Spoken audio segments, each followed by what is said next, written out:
Namaskaram everyone and welcome back to Sadhanapada with Abhishek Anna. Namaskaram Anna. Namaskaram. Hello everyone. Yes. Thank you for having me on once again, Vaisakh. Today, let's talk about expectations versus reality. I think, so first of all, in this program, there's many things. One is they have 2 meals a day. That's just the schedule here in general. And it's really cool because it gives you this opportunity to do like intermittent fasting and give your body this break and have time for cellular regeneration and all these things. And then another thing is the schedule of having to wake up early, waking up on time, like 5 a.m. latest. So you have to go to sleep early as well. And then another thing is the volunteering. So I think specifically for those aspects, we'll look at what were my expectations coming into the program and what is the reality like. So I think we'll talk about like what the challenges are. What did I think the challenges would be and what they actually are. And then what I'm able to deal with and what I'm not able to deal with or what I'm still figuring out, you know? So it's all a work in progress. That's what this place is all about. So I think we'll start with sleep. So basically your practices start at 5:30. So you should be ready by 5:25 a.m. So I was like, okay, I've been here since February. Even I stayed at like 4 or 5 months. I stayed at Triple I in Tennessee.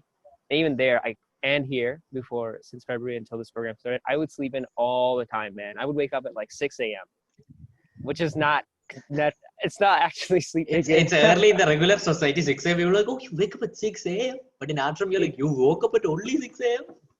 Yeah, here 5 a.m. club is natural wake up time. Yeah, it's the expected wake up time. Yeah. If you wake up later than 5 a.m. and you may not make it to 5:30 unless you like run there. Yeah. So this is what it's like. I thought that was going to be challenging. I'm like, how am I going to do it? But I also had this thought, like, maybe it won't be that hard because the environment will be supportive, but every now and then I may sleep in. Actually, since the program started, I've made it every single day before 5:30. I actually try to go by 4:50 or 5 a.m. and start my practice early, but that's okay. I don't. Today I got 5:23, which is fine. Like, hey, 5 a.m. is like regular. If you want to be early here, that's like 3 a.m., 2:30 a.m. Are there people like that? 3 a.m. wake up and There are, yeah, there are. There are. So this does happen. And actually, for me, I thought, going to sleep would be okay, but I realized actually going to sleep is the challenge, not waking up. So this doesn't mean I have any sleeping problem. I talked about this earlier that when I first did inner engineering, the next day, like I was literally like falling asleep like that. And that still holds true. But I don't know what it is. Maybe I'm just like kind of going against the instruction. Like I just don't want to go to sleep. It's not like I'm lying down in bed and not going to sleep. I'm literally not going to bed. Like I'll be like reading something. Like, why am I doing this? But it's not like a really bad thing, I feel. Go to sleep 11:30. When you're saying this, actually nowadays I'm also doing this. I know if I go to bed, I want to sleep, but I will read something or I want to do something. I just don't want to go to bed. Yeah. See, actually, so I'll tell you one thing I realized is we have been so used to, like, this is what, like 25 years, 30 years of conditioning, going to sleep late. Man, like think about when you're in university, you're probably studying late. Like, because we're used to it. We don't have to study late. If we plan things better, if we wake up early, we could study earlier in the morning, all these things. But we just we prepare ourselves to go to sleep late. And then I come here and I'm like, why the hell can't I sleep early? Well, obviously not. I'm used to sleeping at 2 a.m. Even when I was working, I would try really hard to go to sleep early. You wake up late, you just kind of just make it to work. Like this kind of a thing. It was happening a lot. I was doing my practices and then just making it. So this is actually a challenge. I don't know how to solve it actually. I've been going to sleep like 11:30. I think last night I went to sleep at 11. And it affects how you wake up. The solution is there. Like the solution is there. Just going to bed early, but we don't. But actually, I'm not having a really, really hard time waking up. Okay. Like I said, I've been waking up and going through the thing on time, and it's like the practices awaken me in a way that it's like, okay, I'm good to go for the day. Let's do it. It's like this.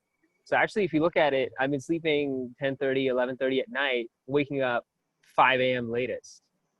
It's like not much sleep. Yeah. 4.5 But hours. yeah, and I'm still okay. This is actually incredible. Who can say that they sleep like this? It's been going on for months, 2 months. But I still want to sleep more. I feel it would really affect my focus throughout the day. And you know, talking about focus, man, I've like sometimes I ignore my body and I realize like I don't drink water because I just sit there and I just do the work like this. Even a variety of tasks, it's like this super focus. I realize like these practices have this kind of a power when done properly, when you follow the schedule. But then if you don't drink enough water, particularly in this atmosphere, it might look very beautiful, but you don't want to do that. So that's the thing about sleep. And but like, see, that's very important. That with this, I used to beat myself up over it, and even the other things that I'll talk about, I used to beat myself up a lot over these challenges, and it's not needed actually. If you look at it, there something has been going a certain way, so there's a certain inertia that's built up. And you look at it like in physics, like if you want to reverse that, it takes a certain amount of energy, it takes a certain amount of effort. So Newton's third law, I think, right? An huh? object remains in a state of motion or in state of rest until otherwise acted upon by an external force. Wow, I Exactly. remember. And that takes a lot. I think it doesn't, it's like, because it's going, the external force has to like cancel that out and take it another direction, right? So that takes time, and it's not like a one-time thing like today I'm going to wake up at this time, today I'm Yeah, going to go to sleep. yeah. Dude, like one day might be perfect, another day might be totally crap.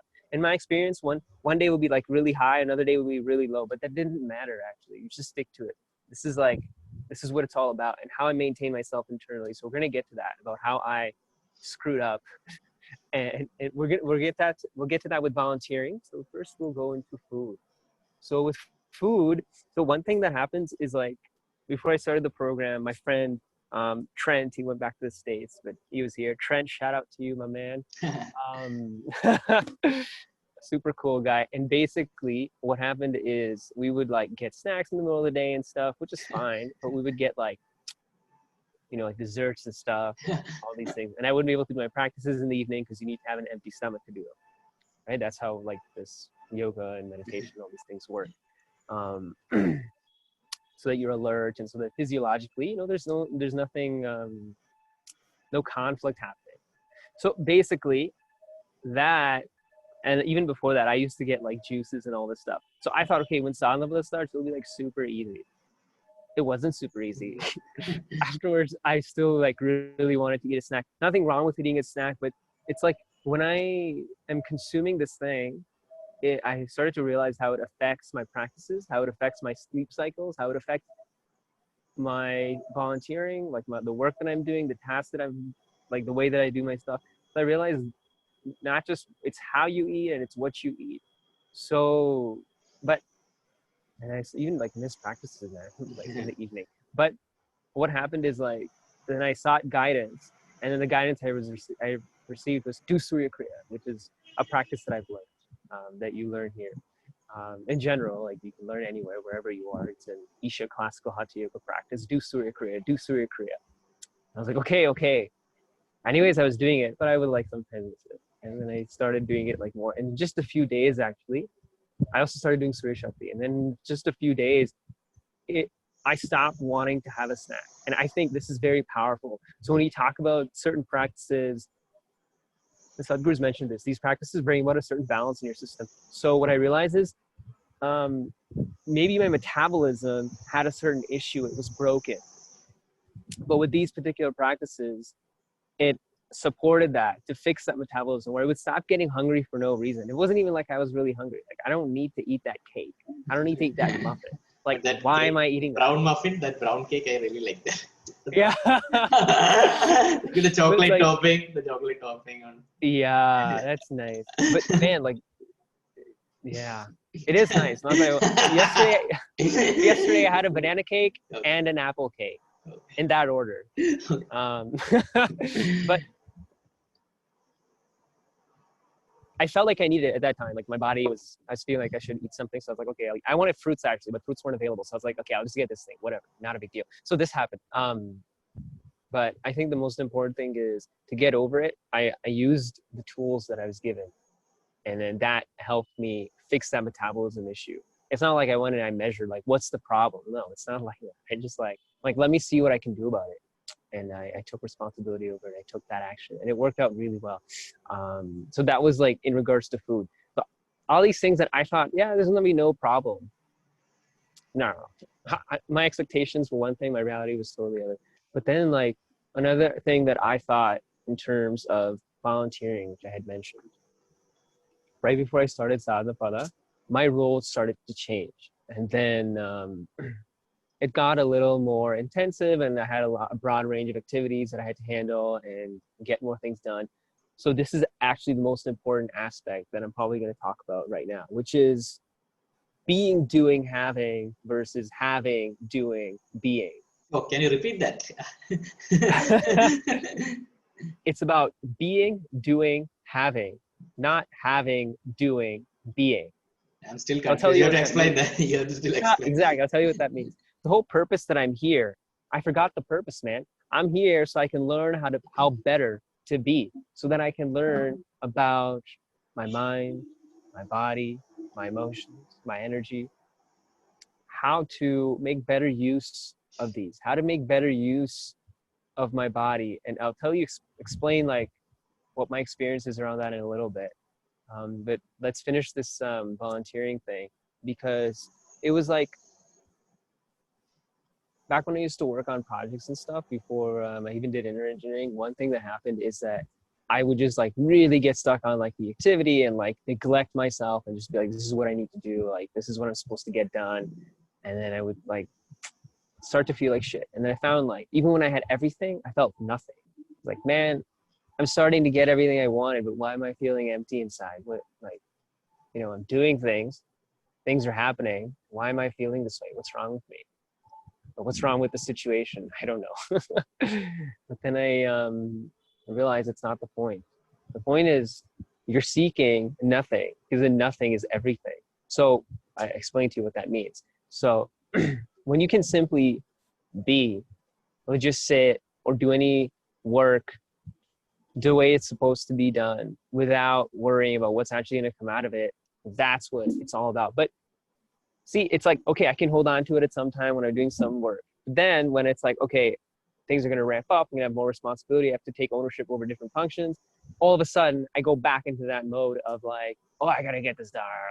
And then I just like lose my awareness and I'm just like, what the hell's wrong with me? So this happened. And then for like a few weeks, actually, this thing started to eat me up and my practices suffered.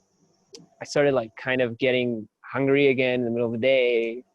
So like what you realize is like everything is connected. So this program has given me that awareness of how being is actually very important. I knew about this, but I knew intellectually, I thought about it. I didn't come into my awareness. But now I realize the most important thing is simply how to be. And I'm here for one purpose, and that's primary purpose is my growth.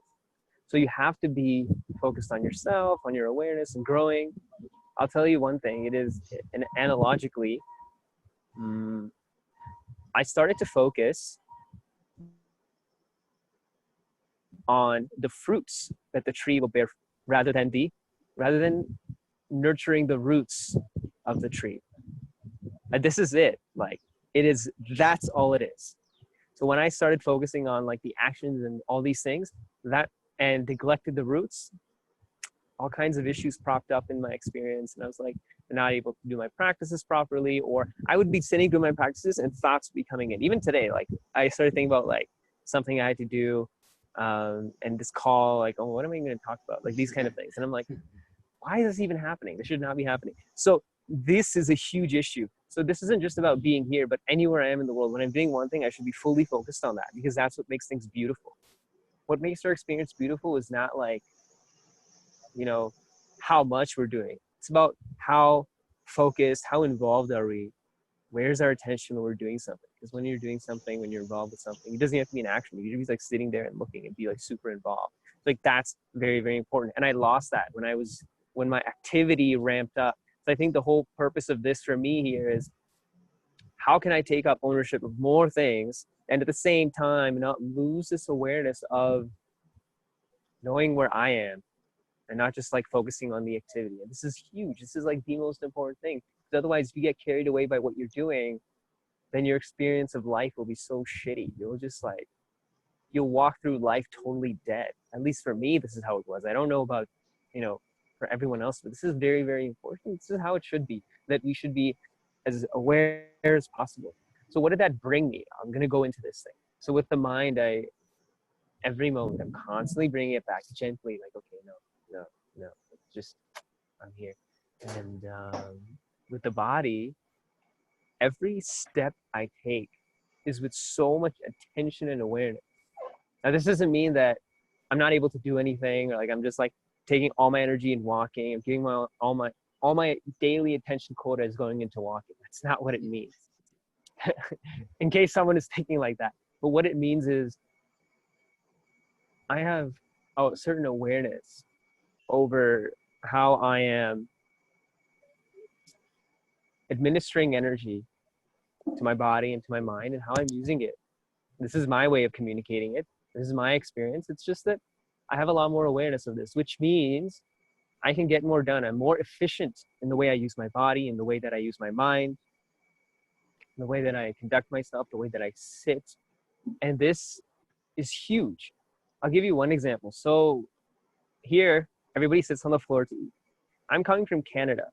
Whether you're coming from like US or Canada or Europe or Australia, whatever, if you're not coming from like some of these Asian countries where people sit on the floor regularly, you struggle at this place. But that's only because, your knees will hurt, your ankles will hurt, all this stuff will happen. But I realized, like, when I just kind of started applying the tools from inner engineering, I think people who've done inner engineering will know what I'm talking about.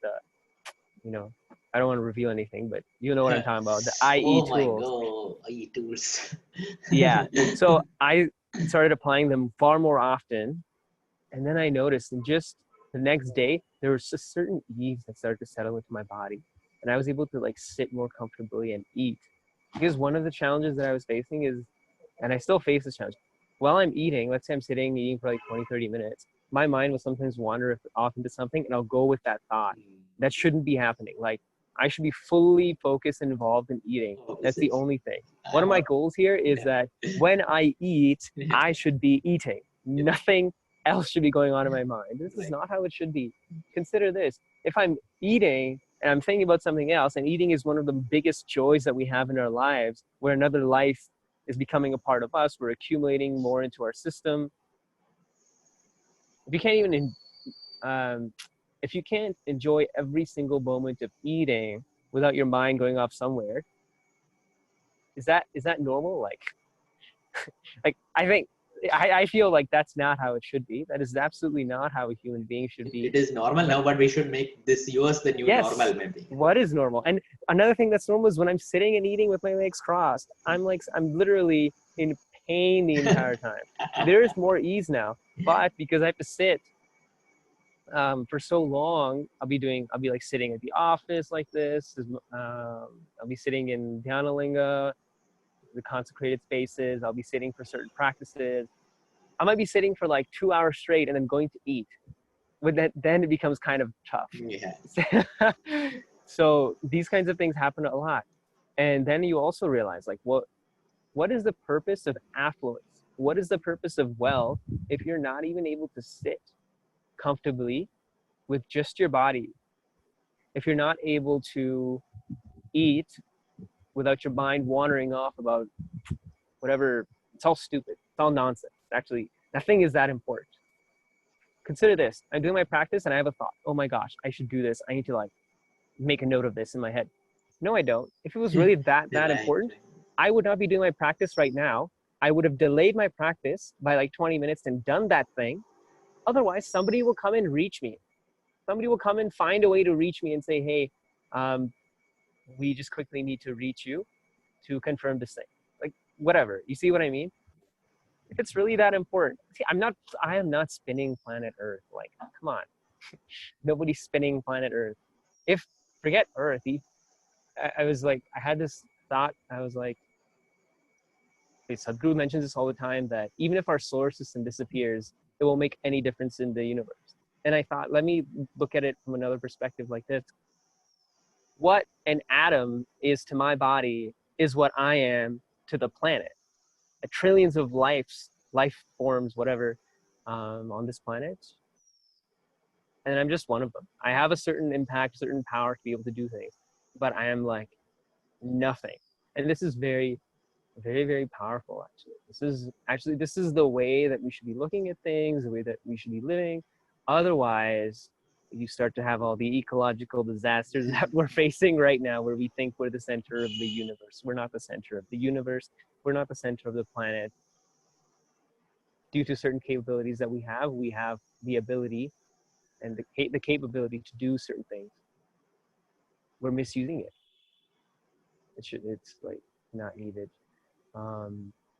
One other thing, this is like a major breakthrough I had, and I'm going to share this right now.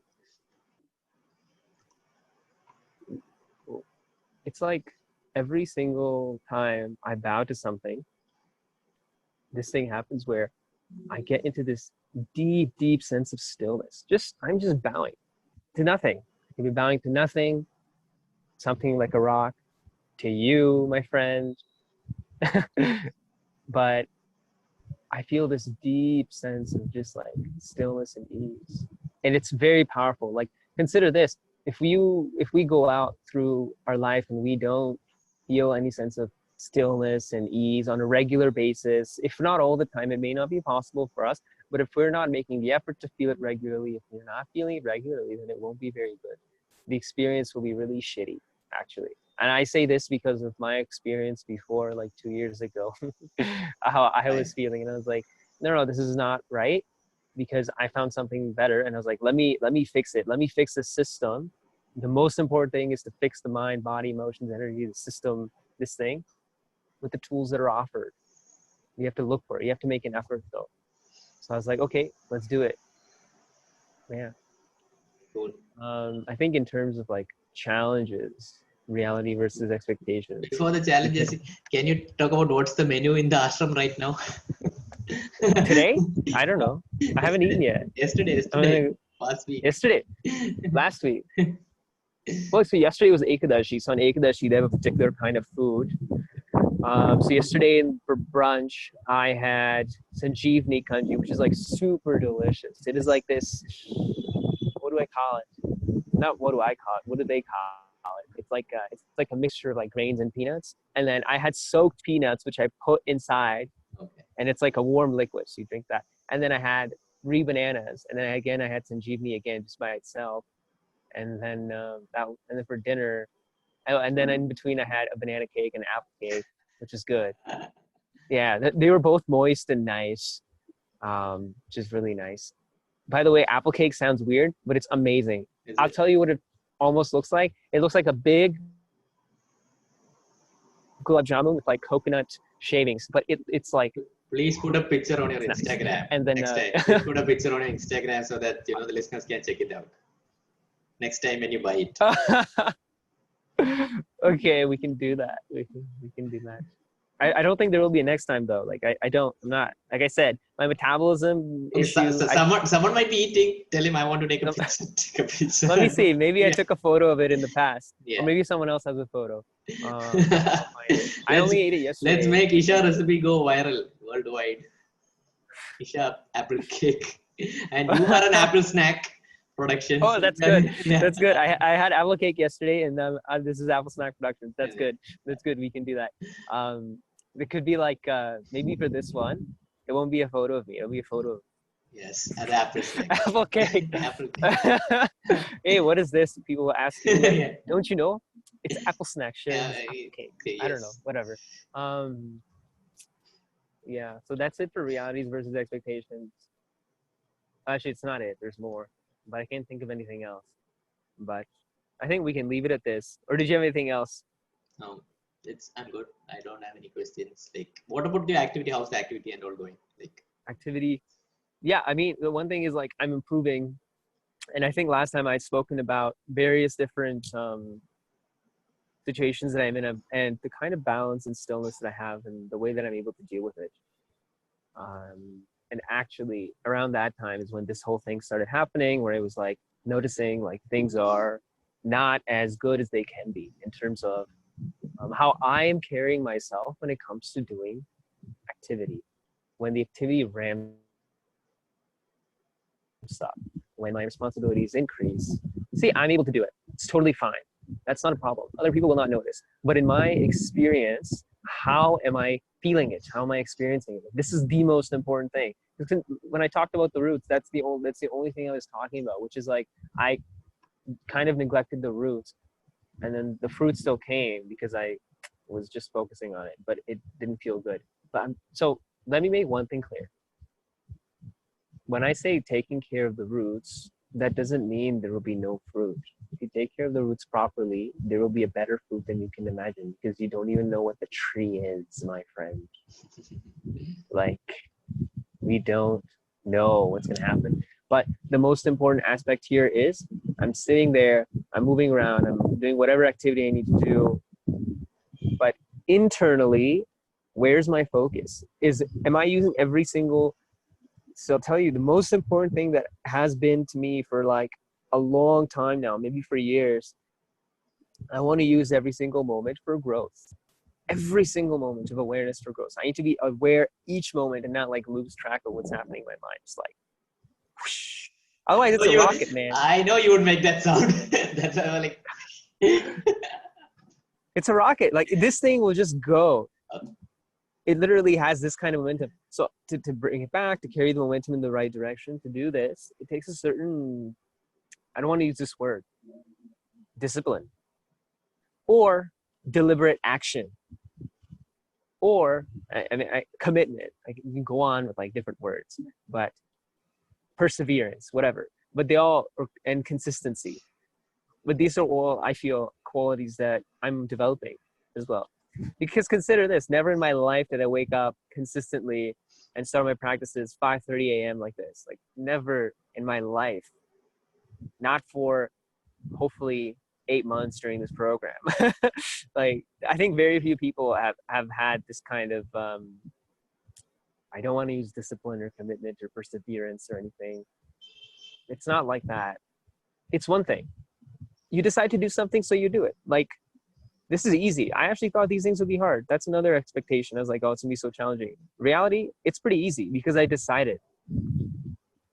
If you are unwavering in your decision, things are not hard. I feel that everything just kind of arranged itself around me to make this possible for me in a way that is beyond my wildest imagination. And I mean this, man. Like, I did not imagine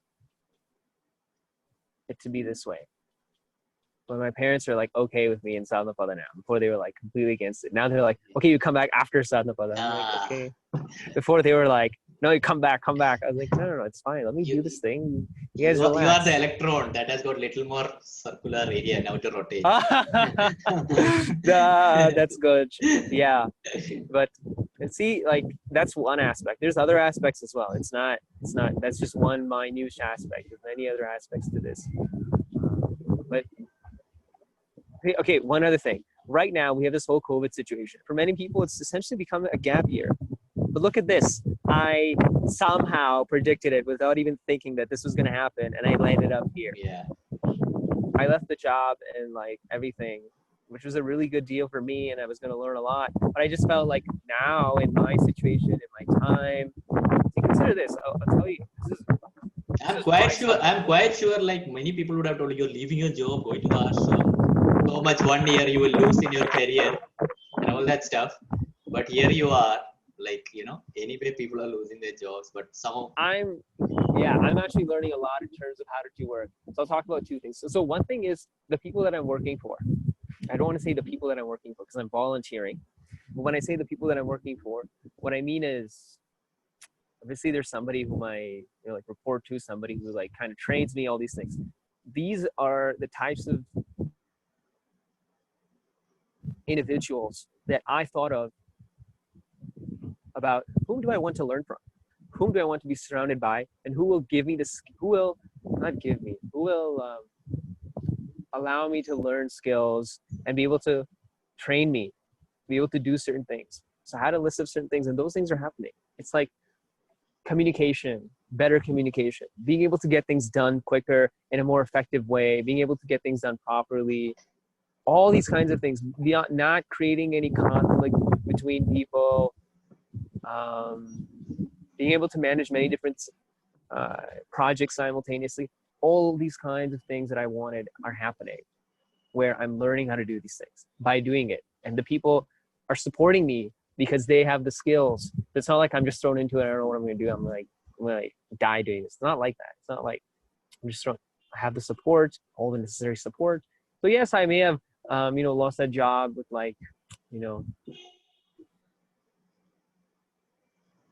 in downtown Toronto with a vegan restaurant started by it.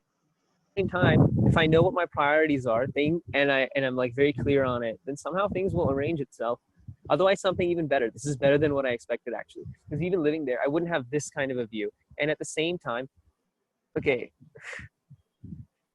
I used to drive like a nice car, but now these guys gave me a bicycle. It's a Hercules bicycle. It sounds cool, but and it is really cool. I love it. The God of Hercules I'm on the is the tear, god so of I don't have it. Huh? God of thunder. No, that is Thor. Hercules is the god of.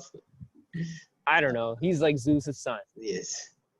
So basically what happened is I was happier receiving this one bicycle than I was with the car because of the situation that I'm in, because of the value of this object in being able to allow me to do more of what truly matters to me. Hey, this is what value means. It's like we all value different things. The cycle in the ashram is like Rolls Royce, because I know when I go for general volunteering, walking, I get so tired, and I'm like, these guys are coming in cycle. But I need it. Actually, for me, it's required because I have to move around, go to multiple offices and meet multiple people and do different meetings and events. And yeah, stuff. but when you said that importance of the cycle, I just remember, like you said, no, the cycle is more valuable to me because it gives me the opportunity to do what I value.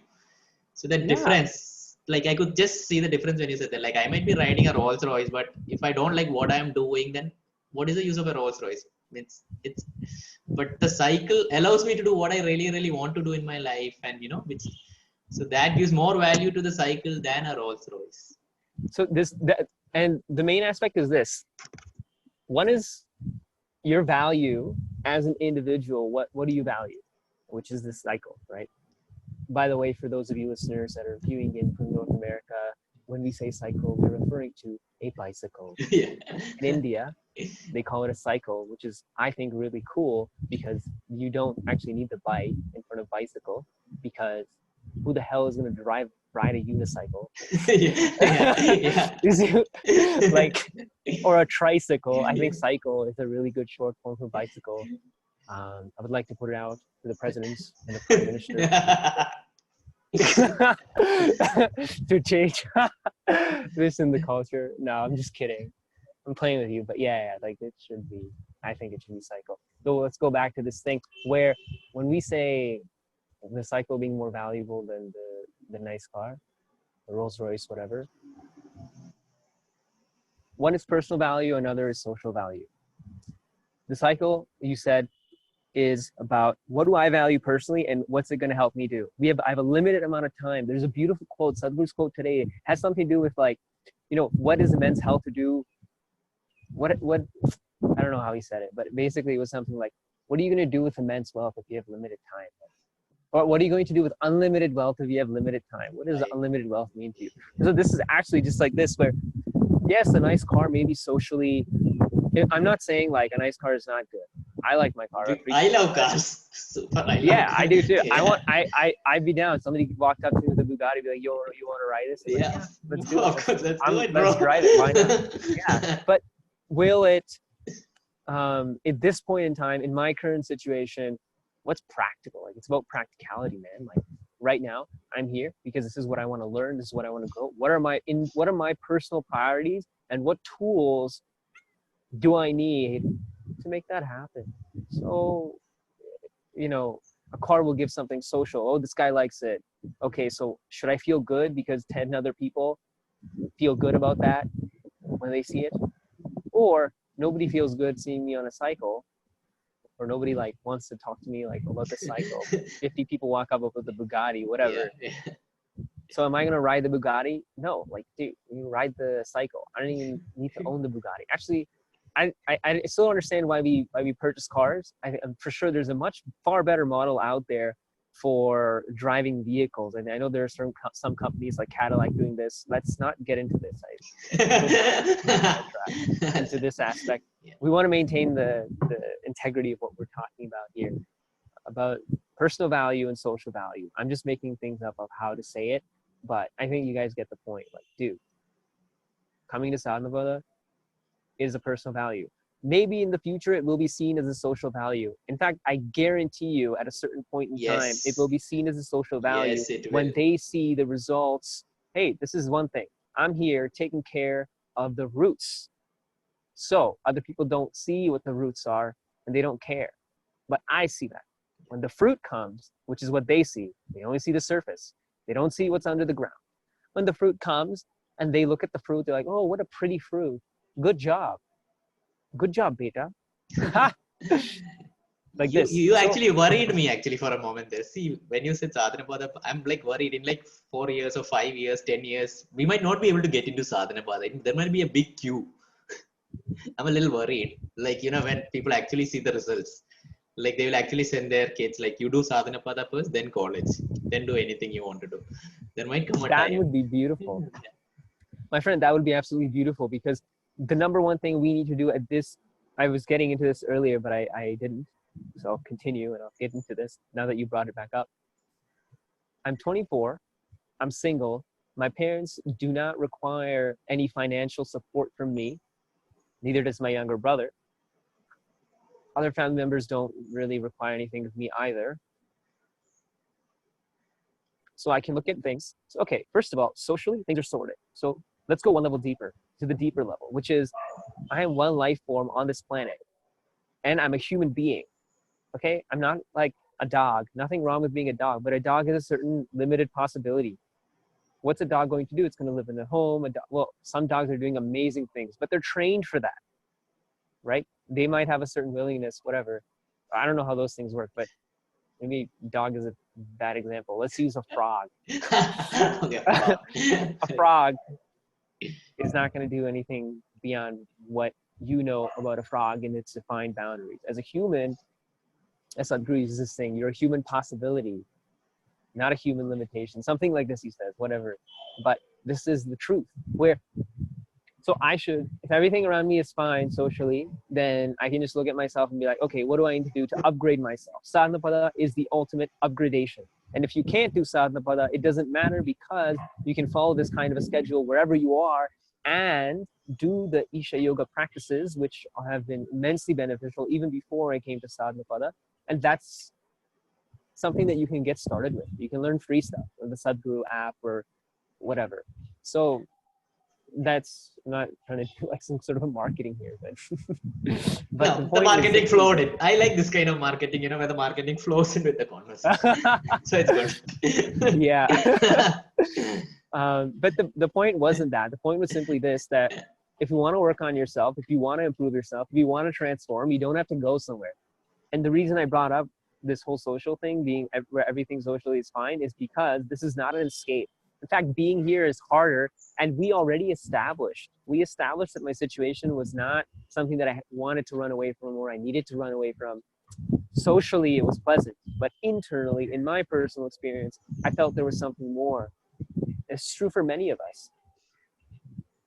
Definitely. So that's all it is. If you want to do something, you can do it wherever you are. And if you want to go deeper and you want to go on an accelerated path, then this is a really powerful place. Dare I say it is the most powerful place you can be, either here at Isha Yoga Center or at the Isha Institute of Inner Sciences, both of which that I've been at. And they've both had immense impact on my time there, and my life and my time there. Now this sounds like marketing. The other one didn't sound like marketing. Now this is like, oh, no. Yeah, I did that for fun. I was like, let me try it. But really, that's all it comes down to. You have to allow me to do some marketing. Do it. What do you have to say? Since Abhishek Anna is talking a lot about trees and all, I have a Kaveri calling fundraising campaign. So please donate a tree. Please donate a tree, guys. Yeah. How many have you raised? Your goal is 10,000. So this guy wants to. You have $10,000, right, or what? It is per tree is 42 rupees. Less than a. And how much? You want to raise 10,000 rupees or what? What is it? No, 10,000 10,000 trees. So 4,20,000 rupees. How much is like 70 cents for a tree, right? Yeah. Okay, so this guy wants to raise 70 cents per tree. Let me calculate 10,000 trees. Like 10,000 trees. You guys should, check it out. This guy's campaign. What's your link? We'll include I'll put it in the description. Okay, $700,000.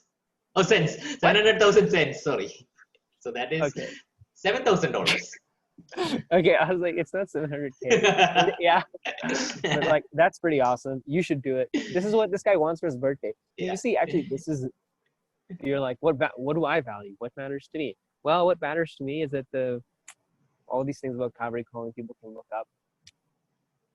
But it's not just about planting trees. You're planting trees in a particular way. You're planting trees to support the revitalization of the rivers. You're planting trees that will economically benefit the farmers. In fact, the farmers themselves be planting trees. They're working with the governments. Governments are giving farmers subsidies to plant these trees, and the farmers will hopefully stop committing suicide. This is happening because they have really bad economics. So let's go back to what we were discussing. We were talking about values. I think values is good. I think we can do. Yeah. Did you have anything else you want to talk about? No, I'm good. I'm still worried about the cycle. Cycle. Cycle? What are you worried about? No, I'm not worried. Do you? What if it gets punctured? Do you have guys have a workshop or something to repair it? Yeah, there's a place here. Like if there's anything wrong with the cycle, we go there, and then there's a certain group of people that. Also, can I ask one thing? Like Amazon, Flipkart, they all deliver to the ashram. This is a doubt I've been having since long. Do they deliver? Really? Do they deliver? Dude, yeah. Like right now, my earphones, these ones, I stole these from my younger brother before I came here, and I forgot to return them. Good, because it ended up being convenient for me. Yeah. But it doesn't have anyways, I need a converter to connect it to my phone. I got it off Amazon, man. So yeah, these guys deliver. Even now, during COVID times, they're operating, which is really awesome. So the ashram is well connected, guys. See how nicely we brought that in. So don't worry. Yeah, everything is well connected. I'm almost in the mountains, as you can see, and I have super high speed data. I'm not using Wi-Fi, by the way. This is data. Yeah, dude, it's 2 gigs a day. That's incredible of data. You get 2 gigs. This is the ultimate. You get 2 gigs a month. Ashram. Yeah, it's pretty dope. Okay, cool. So I think that's it, and then we'll all reconvene again. Yeah, this became a proper podcast, 40 minutes, I think. Oh my gosh, 40 minutes. I hope it's not too long. I don't know if anyone's going to watch. People are going to watch. Let's see. Yeah. Okay. Well, let me know, guys, if it's too long or something, because I feel maybe it's too long. But let's see. So thank you, everyone. So you can reach out to Abhishek Anna on his Instagram. And when are you releasing when are you releasing these videos on your Instagram IGTV? I released the first 2 episodes. Oh, I'm sorry, I need to check. Good. I tagged you. Oh, you tagged me. Sorry, guys, it's already released. I'll be releasing. Yeah, second one is gonna go out on Facebook tonight. Great. What's today's date? September what? 14th? No, today's 14th. Today's September 14th. So yeah, today we'll go out, and September 14th we can lock the stage. This is what I shared. Yeah, it's been very beautiful actually being here. So those of you who are watching on IGTV or Facebook, you can see the background. Yeah. All right. Well. Okay, now. Okay. Take care. See ya. Bye.